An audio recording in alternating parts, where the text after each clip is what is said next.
fast and furious. And the whole goal these first 8 days was to really increase our physicality, increase our toughness, our mental toughness, our intensity, attention to detail, the way we execute, and get in better shape, and make sure that always doing our best to come out healthy on the other side, and end up today with a physical scrimmage, which is what we did. And at the same time today, providing a couple extra hours where we have a big family barbecue. A lot of families came into town. See their boys, spend a little time with them, and before we pull them back to the dorms and get them back in bed, you know, respecting curfew and, again, the culture of camp. And I think we did. I think we attacked it. I think we attacked it well. I think the level of competition in a lot of areas really picked up. And it shows in the intensity behind those battles. So guys are making plays. I thought both sides of the ball made a lot of plays today. A little bit of sloppy execution in the red zone on both sides. We gave up some opportunities and also blew some opportunities on the other side. So it was good learning lessons. Typical, I would say better than a typical first scrimmage because these guys have been around each other a little while. But from a cultural standpoint and understanding what we need to do to get better standpoint, certainly making the right kind of progress. What do you guys have? Are they all staying in the dorms during fall camp? How do you situate that? Yeah, well, you know, seniors who are doing some, are they all together? No, we're not all together in the dorm. We figured we have a pretty good housing arrangement in the two places that we live. And the dorm itself, you know, we're trying to get guys out here at a certain time so they get a certain amount of sleep. So we actually bed check them in their respective places. But most of them live in 2 or 3 apartment areas. So we spread out and we do it. And, you know, if you're doing it right, they're in bed by 8:30. They get out of here about 8:15, 8:30, if not 8:45. When they pick up their snacks, they'll be home. But we check every single one of them, and they're in bed, and they should be. You know, if you're doing practice right, they should be tired enough where they are. You're knocking on the door? Well, we tell them either leave it open so we can come right in. If not, we're knocking. You got about, what's the count in wrestling when you get thrown outside the ring? 10. If they don't answer by 10, it counts as you're missing. So they do a good job. These guys they respect the process. They understand. Did everybody come out healthy today? Yes, sir. Yes, sir. As far as we know, I don't see anything. Can't recall anything that was much. I saw some twists, you know, and maybe a couple guys that got nicked up and but got back up and ran off and got back in. So we got a full injury report tomorrow. I don't see anything of a serious nature as a result of the scrimmage. Yeah, several guys limited the other day, though. So boundary corner in particular was Demo ready to come back today, and David was also limited all week. David was limited all week, went full today, had a really good scrimmage. Demo we held out, and we're going to hold him out until Monday. Okay, and it gave a great opportunity to DJ James, who showed up big. DJ James showed up really big. I thought Nick Pickett showed up big in the secondary. Brady showed up big. Breeze in the secondary. We talked about David already. Jamal was banged up last week, and we held him out. He should be back on Monday. Aside from that, on defense, I'm trying to think. Who else? Gary Baker. Yeah, Gary Baker was held. Pope was held out for a day. He was full go today and did a nice job. Colbert got nicked up yesterday, but Camp nicked up, and he was good and ready to go. So I feel pretty good about where we are from a health standpoint. So we get a full day of rest tomorrow with some meetings, and then be ready to hit it hard on Monday. What did you learn about your offense today? That Justin continues to get better and better. Had some really impressive throws, and at the same time did a great job managing the protections and the runs. We dropped some balls today. We also made some monstrous plays. Johnny Johnson really played big today. Thought he played really well. Thought Micah Pittman played really well. Jalen Redd continues to play well for us. Need more from the outside guys. Brian Addison had a big-time catch as well. Those guys are really pushing each other. The competition has really helped. I'm trying to think who else. The tight ends, Jake Breland continues to have a really strong camp. Kent Moore had a couple of grabs as well. The backs did a nice job today as well. The backs did a really nice job in protection, getting out, getting the ball in their hands. So we spread the ball around pretty good, and I thought both sides kind of took turns, and we had every kind of period imaginable, from, you know, going tempo, from the red zone, coming. You know how we do scrimmages, right? It's pretty extensive, huh? I know. I love it. You don't like it, huh? I don't say I don't like it. You guys debated to play Addison in the bowl game, and then you talked about how he had a really good spring. How has he kind of progressed from this first week for you guys? He has. He's all the ability that we saw in him is really starting to show. He's a competitor. He's a very well-liked guy. He's a popular guy. You know, he's 6 foot and a mile, right? He's a tall guy. He gets up there. He catches the ball extremely well, and he's fast. You know, he's a guy that can really just get up there and, you know, with good balance and body control, could get up and snatch it away. But he can also run by you, and he's a real good route runner. You know, a lot of times people think that big guys are just kind of, you know, catch radius type guys. This guy can actually maneuver his way into some really good route running, option routes, all that kind of stuff. So really pleased with him. What more are you capable in the red zone with him and Juwan this year compared to last year? I mean, a red zone package in particular, those two and McCormick or somebody is very different looking than what you had a year ago. Well, big bodies, always present problems. I think we saw that a lot last year in the college football playoffs, right? I mean, big bodies kind of reigned supreme during that run for those teams. And I do feel we're bigger, but I do feel that our slots are also really explosive and fast, and they have a great feel for the maneuver routes, some of the stuff underneath and some of the stuff where you blow by guys as well. So, yeah, it does. It's an added dimension, and certainly it's something that we always explore and look at. So, but we do feel very comfortable with the progression of the red zone package. And, again, a lot of the third down stuff, red zone stuff, there's a lot of overlap there, but then again, there's not. There's enough things we feel with those big guys that can really help. Kayvon getting any run against the first team offensive line at all? I think he might have gotten a couple snaps in there. Those guys, they do a really good job in pass rush. They really have him. I think Lamar's just having an outstanding camp. Lamar Winston continues just to bring it every single day, as a leader as well, which is the most impressive part. He really, him and Jalen Redd they've gotten together. They've made that decision that they're going to elevate the culture and that they're going to elevate their accountability and level of play. And those two guys have been outstanding. And I know they're on opposite sides of the ball, but that's okay. We encourage that. And Lamar's done really, really well. All those guys, Blackhawk has done a great. Bryson Young, sorry we call him Blackhawk. Gus has done a good job. Carl Berg, Jordan continues. He looks like he's in good shape, and he knows that he has to continue to get to elite condition to be the best player he can possibly be. He's had a strong camp. Troy's had an excellent camp. Isaac Slade had a big interception today, a real big one as well. I mean, he could run. He's a fast guy. He's good in coverage. He's good playing the run. He's good bringing pressure. It just brings that much more intensity, knowing that, there's guys that can play. There's guys that we can kind of move around and do some things. But the other thing, guys, is we got a long ways to go to now. We're progressing, we're getting better, but the vision, the standard for this program to where we want to be, we have miles to go. And I was honest with him. I told him that.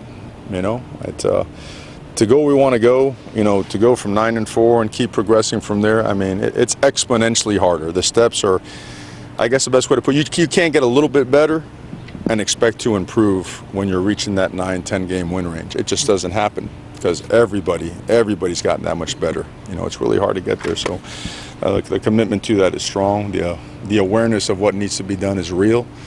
And we're in camp, man.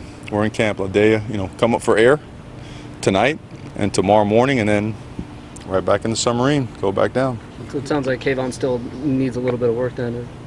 Well, I'm not saying that I'm talking about the whole team in general. Kayvon's done a great job. He's had a great camp.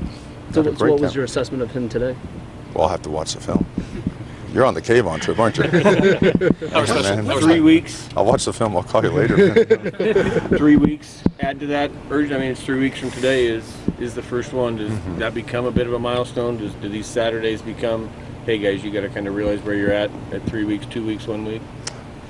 That's probably a pretty good explanation of it right there. I think you always do you like to give it 2 or 3 days to really pinpoint the things that you need to get better at, that you really need to focus on without focusing on 25 things. And I mean, we have, in our mindset, we have 12, playoff opportunities. Every single week is one, right? Now that's what college football has become. Any game could knock you out at any point in the season, conference, out of conference. So our guys treat it as such, but the whole focus on the opponent thing, there's urgency, there's a complete awareness. No one's denying that there's a big game, coming up, but I can promise you this, that the focus and that the details of what we're doing are completely on what we have to do, on our techniques, our fundamentals, and our scheme. Is there carryover from our opponents in week 1, probably 2, and week 4? Absolutely. With what we do already, there's definitely carryover, so we get that bonus work, but it really is all on our stuff, especially communication, you know what I mean? Communication, verbiage, all that stuff, that's what's important right now. What's that process of watching the film? When do you put the scrimmage to bed and stop evaluating? What's the evaluation process for the scrimmage? Well, we have that barbecue now, so we'll go over there and chow down a little bit, and and we'll get on it. And a coach, if you do it the right way, when you're looking at 100 and, I don't know, 10, 120 plays, plus special teams, it should take you a good chunk of time now, you know? So hopefully some good movies late at night where when you take your 5-minute break, you could watch reruns of Gilligan's Island, or you could watch something else, you know, Hogan's Heroes, I don't know. But it's going to take you well into the night now, 2 or 3. So when you come in the morning, and we go in as an offensive staff and a defensive staff, we could watch it respectively, and then I'll watch it with both. And then we go through the details of how we're playing the players. You know, what depth chart and organizational chart moves we got to make. What do we feel like we do really well? Where is it's almost like the old, you know, Clint Eastwood movie, The Good, the Bad, and the Ugly. You got to find what you're doing good, what's not so good, and what's ugly, and that's got to be put away. And that's an assessment that's really, really detailed. Like every single play is graded on performance, on technique, and on effort. And you're graded on the type of effort you give too. Because there's different kind of loafs, right? There's a loaf when you're just not running to the ball or finishing your block. There's also a contact loaf when you had a chance to strike somebody, but you kind of chose to, you know, I didn't want to finish my run. I kind of wanted to save it, you know. Or I didn't want to run my feet through the tackle. I just kind of wanted to wrap up because he was a big guy. I didn't want to take him down.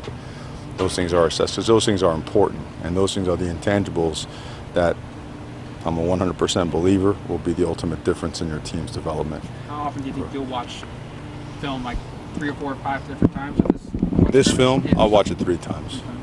I'll watch it 3 times through. And by that I mean when I'm watching 3 times, I'm watching both sides. So that's 3 times 22.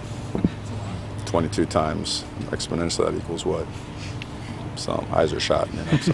Mastro was saying the backs are light years ahead compared to last year. I would agree. Where do you see that most? Other than ball security, you said up and entering today, there was only 1 fumble from the backs in the week. So yeah, we coughed one up today. Really upset about that. Really, really disappointed in that. And you know, I don't. You know, one side yelling it's a fumble, the other side yelling his own instant replay. I'm the instant replay guy. Defensive ball. All right, that ball should never come out.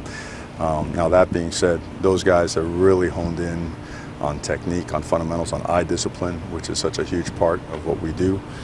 They catch the ball a heck of a lot better out of the backfield. They make people miss. They're so much better in protection, and they got to keep improving on that. And they're running hard. They're getting behind their pads.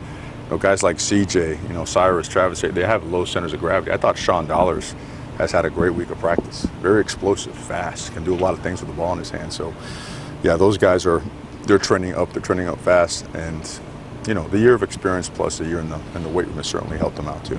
Coach Hayward told us the other day that these scrimmages are just as important for the coaches as they are the players. Did you like what you saw out of your staff today? Yeah, I mean, we didn't have any personnel substitution errors, not that I could see. One was on a scout team. We had organizational guys having a scout team ready to be able to keep the tempo of things. I thought that slowed down a little bit, but besides that, in terms of the offense and defense organization substitutions, did not have substitution errors. The formation errors took place in team starts with the 3s, which we're responsible for. If you're a 3, you got to get it done right. There were 2 unforced penalties, legal procedure that we could have obviously avoided. That was disappointing.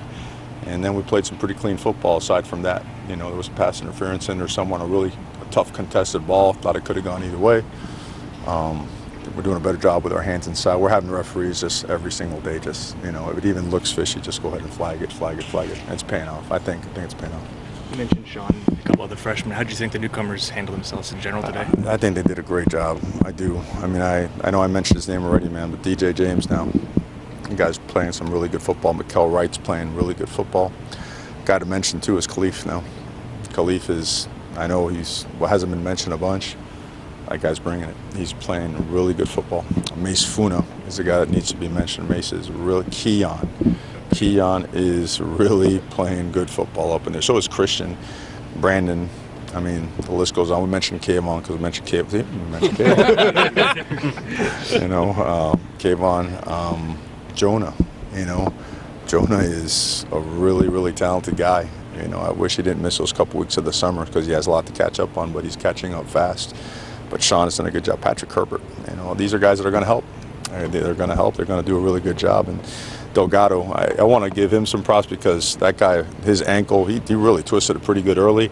He could have very easily milked that thing the whole week. That guy was out there, whether he had a limp, whether he had to hop on one leg, he just fought through. and found a way to get it done, and I thought that was impressive. JR really flashed on special teams too now. Triquez actually jumped at safety and at corner. I'll keep you guys here all night. I could go right down the list, but yeah, you got nothing to do, right? I'm gonna write about it, so keep going, please. I just, it's good. I should probably, of course, I like to watch the tape first. It's hard to catch all that stuff out there, but you look at the line of scrimmage, right? Which way is it moving? Is it going that way? Is it going this way, right? Are there free hitters? Are there penetration? When you have protections, are guys coming free? Or are there technical issues where guys are getting beat? Then who's out competing who? Those are the things that I look for in something like this. And intensity. What's the juice on the sideline, right? When momentum's going one way, what's the other side doing to turn that momentum the other way? So a real hard look at, some of the tangible stuff, schematically, of course, like, split rules and everything else, but then the intangibles, like who really is bringing it. At the end of the day, you have to, right? It's how you play the game. And you got to show every time you play it how much it means to you, so. So was the line of scrimmage mixed, or was somebody? It was mixed, and you love. You're very concerned if it's lopsided. I mean, that is like, I've been on a couple teams that had that, and it was, especially when I was a graduate assistant and part of a rebuilding program, and I remember I didn't know any better. I just walked in the locker room, and it was like a Morgan there. It was like, oh man, we're gonna have a tough time holding up on this side or that side. So when you see that back and forth, it gets you excited, and guys get amped up pretty good because they know they got to wait another day until they get back at it again. So a lot of pride being demonstrated. You mentioned having 85 scholarship players being Oh, helpful. man. Can you see that on the scrimmage? That is something that is so, it's a blessing. It's something that was sorely missed a year ago. Think about that, almost a dozen players less, Think about the quality of work of your 2s and 3s, not to mention what that does for your look teams, what that does for your 1s, knowing that there's that type of quality depth behind them. Those numbers, it's a game changer, and I cannot stress that enough. Where's it felt the most, you think? Where's it helped the most? Yeah, like where's the depth? I think you see it across the board. You see a couple in the front, you see a couple on the edges, certainly see, at the skill positions, the defensive backs and the wide receivers. That's, you run out of legs, man. Camp is, you see those GPS numbers, they're for real. I mean, we're running a lot of high-speed yards, a lot of mileage on those guys, and we've got to take care of them. We can't overrun it, but at the same time, you can't give in to the mentality, though. It's, it's too much. We're going to push them right to the edge, and then we're going to have a breakthrough. We're not going to have something that breaks down, but we got to take them to the edge. That's where that big old sports science center behind you helps out. I think it's really, really useful. You'd said in LA that it was 15% left to install defensively. I know the first week, since it's not in full pads until the later half, it usually doesn't come the first week. So is Andy doing the dime and those other packages, those exotics, more this week coming up? Yeah, we did some. We did some today, as a matter of fact, and it's tough stuff now. All those things that challenge your protections, all of them too. Your 5, 6 man, 7 protections, your disguise looks,